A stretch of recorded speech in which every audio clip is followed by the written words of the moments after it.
राहुरी कृषी विद्यापीठात मंगळवारी राज्यपाल सी.पी. राधाकृष्णन यांच्या प्रमुख उपस्थितीत पदवीदान समारंभ पार पडला। या निमित्ताने राज्यपाल महोदयांनी मांडलेले विचार हे आजच्या शेती उद्योगाचे नेमके दुखणे आणि त्यावर उपाय सुचवणारे आहेत।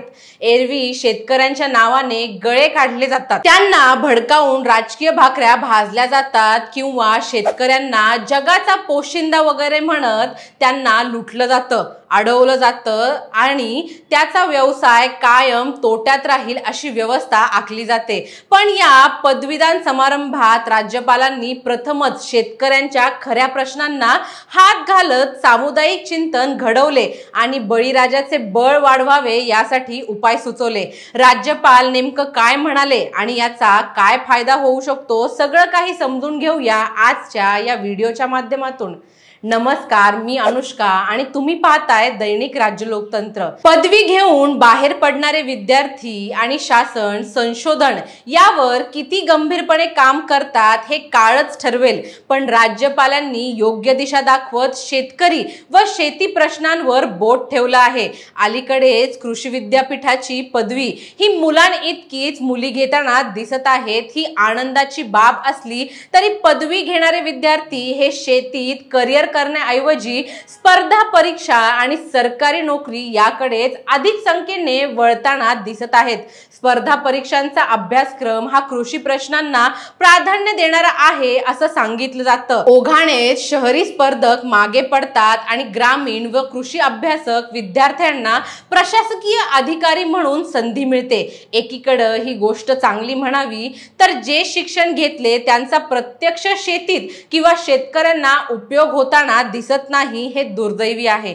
काही अपवाद आहेत, पण शेतीचा आवाका, विस्तार, प्रश्न, हवामान समस्या, होत असलेले बदल विचारात घेता हे प्रमाण नगण्य आहे। हे चक्र थांबलं पाहिजे। पुन्हा उत्तम शेती, मध्यम व्यापार आणि कनिष्ठ नोकरी अशी रचना झाली पाहिजे। पण शेतकरी कायम कर्जात, कर्जमाफीत, कधी आवर्षण, कधी ढगपुठी, कधी दर, नाही तर काही ना काही येतच असतं। पण यावर उपाय आहेत, ते राज्यपालांनी स्पष्ट केलं। ते केवळ भाषण करून गेले नाहीत, त्यांनी राहुरीत महात्मा फुले कृषी विद्यापीठात 3 दिवस मुक्काम ठोकला।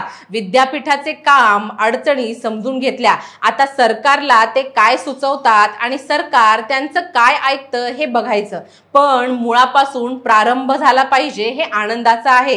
कृषी विद्यापीठांनी हवामान बदलांना तोंड देणाऱ्या पिकांच्या जाती विकसित कराव्यात, तसेच कृत्रिम बुद्धिमत्ता, ड्रोन व डिजिटल तंत्रज्ञानाचा उपयोग करून शेतकऱ्यांना योग्य वेळी आवश्यक माहिती पुरवावी। कृषी प्रक्रिया उद्योगाला प्रोत्साहन आणि कृषी मूल्य साखळी विकसित करणे महत्त्वाचे आहे असं सांगत राज्यपालांनी वाढता उत्पादन खर्च, मर्यादित बाजारपेठ प्रवेश आणि अपुरी भावनिक शेती प्रणाली यामुळे कृषी क्षेत्र अडचणीत येत असताना भारतीय शेतीला शाश्वत आर्थिक लाभाची आणि भविष्यासाठी सक्षम व्यवसायात रूपांतरित करण्यासाठी कृषी विद्यापीठांची भूमिका महत्त्वाची ठरणार आहे यावर जोर दिला। अधिक उत्पन्न देणारी आणि पोषण मूल्यांनी भरलेली पिकं विकसित करणे हे कृषीपणाला थोपवण्यासाठी व अन्न पोषण सुरक्षा देण्यासाठी अत्यावश्यक आहे। नव उपक्रम, शिक्षण आणि शाश्वत पद्धतींच्या माध्यमातून भारतीय शेती अडचणींवर मात करून